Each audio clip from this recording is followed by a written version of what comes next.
अऊज़ु बिल्लाहि मिनश शैतानिर रजीम बिस्मिल्लाहिर रहमानिर रहीम।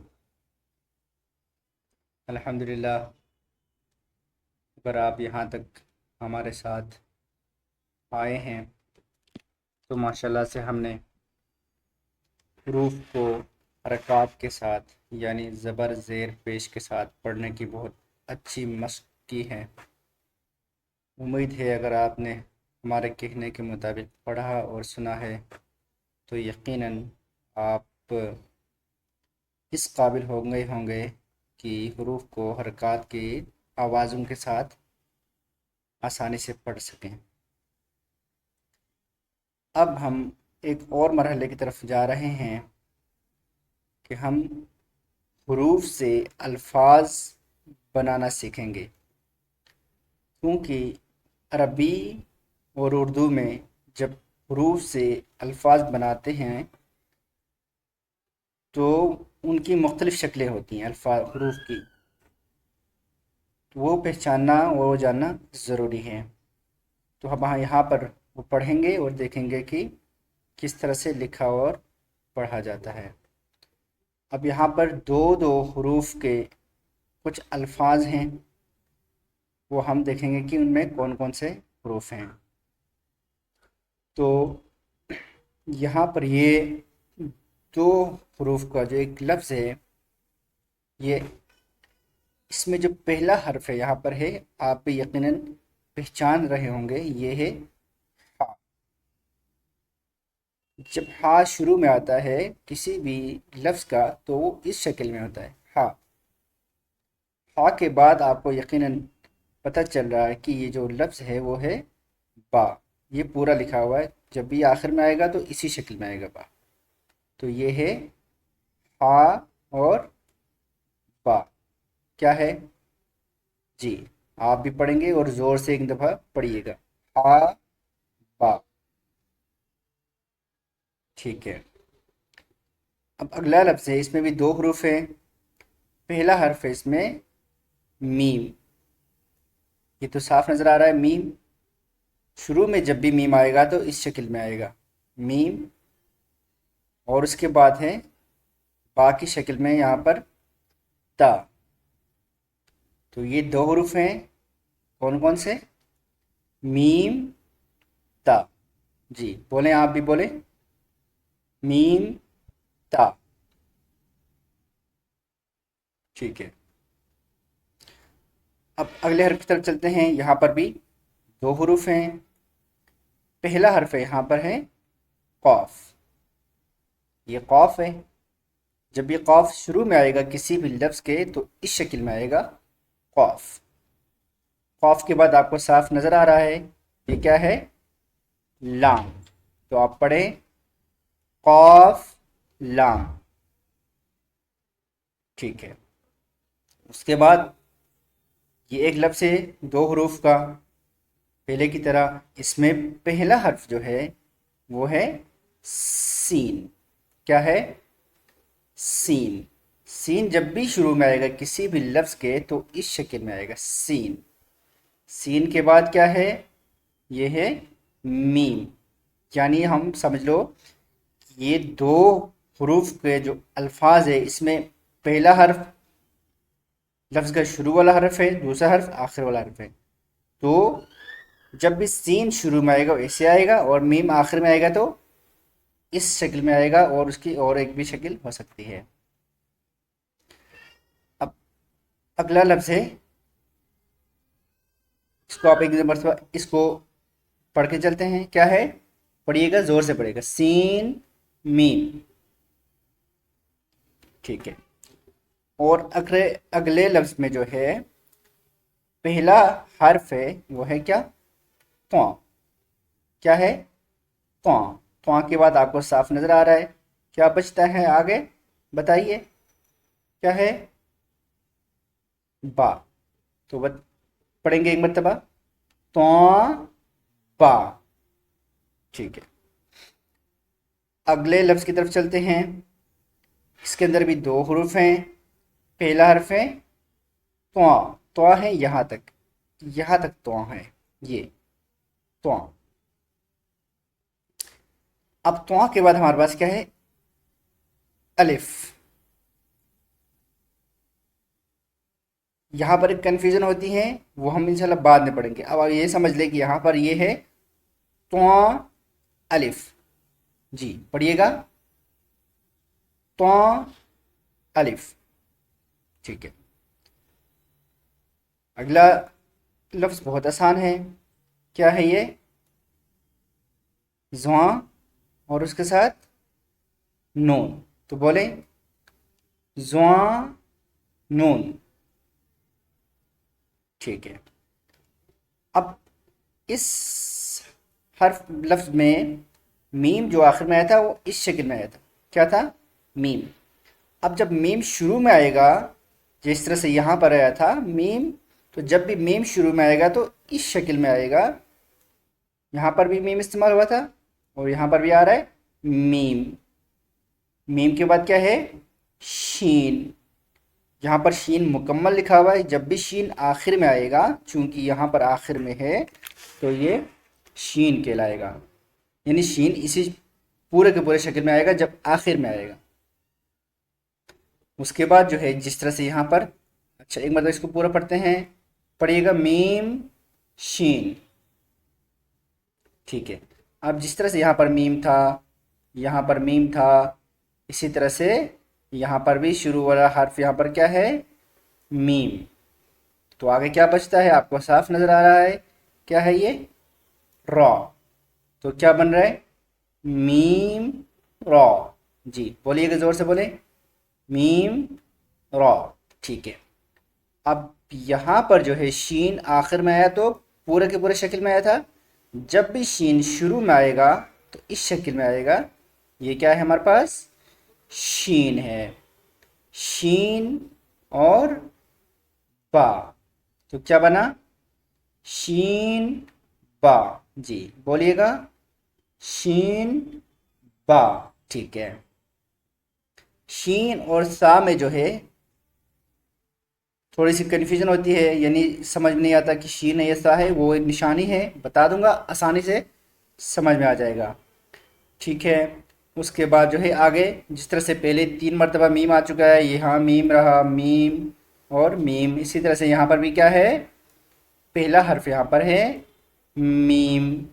जब मीम को यहाँ पर हम अलग से हाईलाइट करते हैं तो आगे साफ नज़र आ रहा है कि आगे क्या है, वाव है। तो क्या बना, मीम वाव। ठीक है, बोले मीम वाव। ठीक है, उसके बाद अगला हर्फ भी है मीम।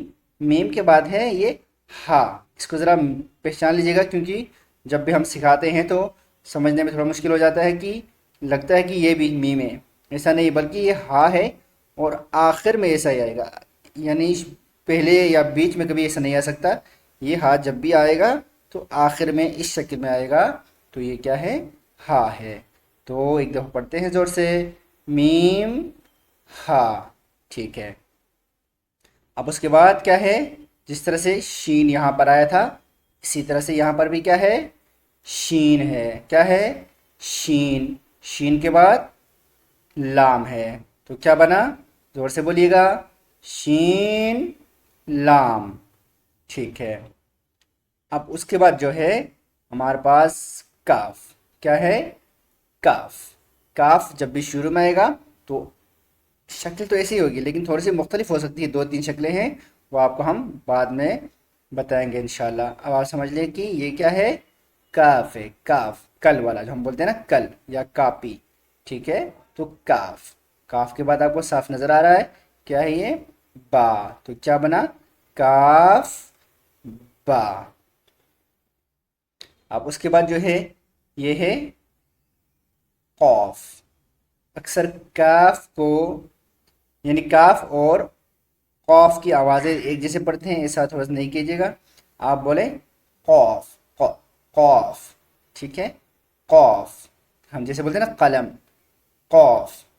कौफ के बाद क्या है ये, दाल। दाल की शक्ल जहन में रखिएगा, दाल इस शक्ल में आएगा, तो इसमें कन्फ्यूजन ना हो। लाम समझते हैं बच्चे, लाम नहीं होता, लाम बड़ा सा होता है बिल्कुल। लाम यहाँ पर इस्तेमाल हुआ है जैसे कि ये लाम ऐसे आएगा जब भी आखिर में आएगा, और दाल ऐसे आएगा, बिल्कुल छोटा रहता है लाम दाल।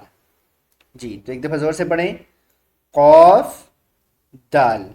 ठीक है, उसके बाद क्या है, बा।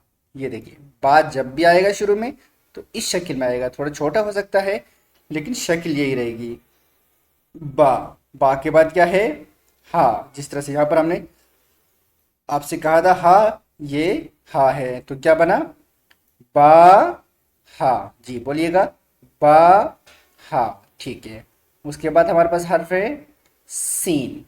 गौर से देखिएगा, सीन जब भी आएगा तो ऐसे आएगा। सीन और शीन की शक्लें बिल्कुल एक जैसी हैं, लेकिन शीन में नुक्ते होते हैं, सीन खाली होता है, सीन। और ये क्या है, काफ। जब भी काफ डंडी के साथ आएगा तो वहां पर बीच में जो होता है एक इस की तरह जो होता है वो नहीं होगा, या छोटा काफ होता है वो नहीं होगा। अगर होगा भी तो ये समझ ले कि ये क्या है, काफ है डंडी के साथ। अब उसके बाद क्या है, फा। देखें, फा शुरू में आएगा जब भी तो इस तरह से आएगा, इस शक्ल में आएगा। फा और कौफ बिल्कुल एक जैसी शक्ल में आएंगे, लेकिन सिर्फ नुक्तों का फर्क होगा। अगर यहाँ पर एक नुक्ता है तो फा होगा, अगर यहाँ पर दो नुक्ते होंगे तो वो कौफ होगा। अब यहाँ पर है फा, फा और कौफ। जी जोर से बोले, क्या है, फा कौफ। ठीक है, उसके बाद ये क्या है, जुआ, जुआ। और ये क्या है, लाम।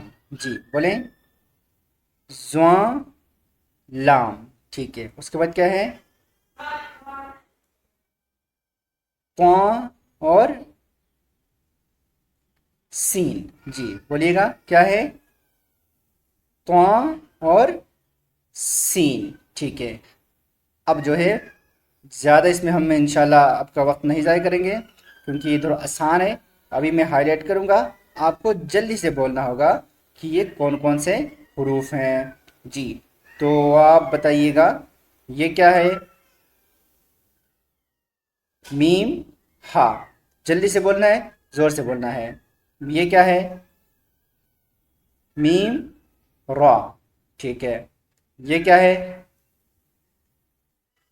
मीम वाव।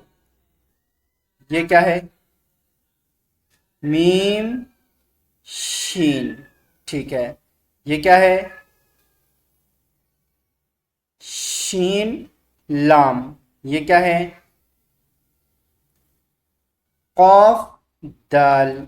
ये क्या है, शीन बा। ये क्या है, तो अलिफ। ये क्या है, बा हा। ये क्या है, सीन काफ। ये क्या है, तो सीन। ये क्या है, दुआ नून। और ये क्या है, फा कौफ। ये क्या है, जुआ लाम। और ये काफ और बा। ठीक है, तो अल्हम्दुलिल्लाह आज आपने ये सीख लिया कि जब भी हुरूफ से जब अल्फाज बनते हैं, अगर आप थोड़ा सा इंग्लिश से वाकिफ़ हैं तो देखिएगा, इंग्लिश में जो है जो हुरूफ होते हैं वो उन्हीं को जोड़कर, यानी उन्हीं को लिखकर अल्फाज उनसे बनाए जाते हैं। और बहुत सारे भी लैंग्वेज ऐसी होंगी, लेकिन उर्दू और अरबी ये जो लिखने में तकरीबन एक जैसे हैं, तो इनमें हुरूफ को तोड़ जोड़ कर, यानी तोड़ जोड़ कर अल्फाज बनाए जाते हैं। तो अक्सर जो है समझने में मुश्किल होती है कि ये कौन सा हर्फ है। तो जब हम निशानी के साथ, यानी निशानी के साथ हर्फ को जहन नशीन कर लेंगे, यानी याद कर लेंगे कि इसकी ये निशानी है। जैसे कि मैंने आपसे कहा कि सीन और शीन, सीन और शीन। देखेंगे मिसाल तौर पर, ये शीन हो गया, अब उसके साथ ये क्या है, ये है सीन। देखिएगा बिल्कुल एक जैसे हैं, लेकिन कि फ़र्क किस चीज़ का है, फ़र्क है नुक्तों का फ़र्क है। यानी अगर यहाँ पर 3 नुक्ते हैं तो शीन हो गया, अगर यहाँ पर नुक्ते नहीं है तो ये हो गया सीन।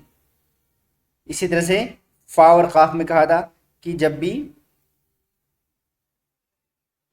एक नुक्ता होगा तो वो फा होगा, अगर इसी में 2 नुक्ते होंगे तो काफ होगा। इसी तरह से मिसाल पे तो जुआ का है, अगर नुक्ता एक नुक्ता लगा हुआ है तो जुआ है, अगर नुक्ता नहीं है तो है। ठीक है, तो इस तरह से अगर निशानी के साथ अगर जहन में रखेंगे आप तो यकीनन आपको पढ़ने में आसानी हो जाएगी। इंशाल्लाह आपने अच्छी तरह समझ लिया होगा, तो आप इसको समझिए और इंशाल्लाह हमारे साथ आगे चले। इंशाल्लाह ताला अज़ीज़ आप एक अच्छा कुरान पढ़ने वाला सिर्फ़ और सिर्फ 3 महीने में इंशाल्लाह बनेंगे। लेकिन इसके लिए हिम्मत और हौसला और मुस्तकिल मिजाजी ज़रूरी है। नहीं, अगर कभी सुन लिया कभी नहीं सुना, कभी आए कभी नहीं आए, इस तरह से ही नहीं होगा। वरना तो लोग बहुत सारे हैं जो काम शुरू तो करते हैं लेकिन ख़त्म नहीं कर सकते हैं। उनके दिमाग में यानी उनमें वो नहीं होता, मुस्तकिल मिजाज नहीं होती है। जो मुस्तकिल मिजाज होगा वो इंशाल्लाह कोई भी काम कर लेगा, उसे हासिल कर लेते हैं। तो इंशाल्लाह आप अच्छे पढ़ने वाले में से होंगे अगर आप सुन रहे हैं। चलें ठीक है, इंशाल्लाह अगले उसमें मिलेंगे सबक में। अल्लाह हाफ़िज़।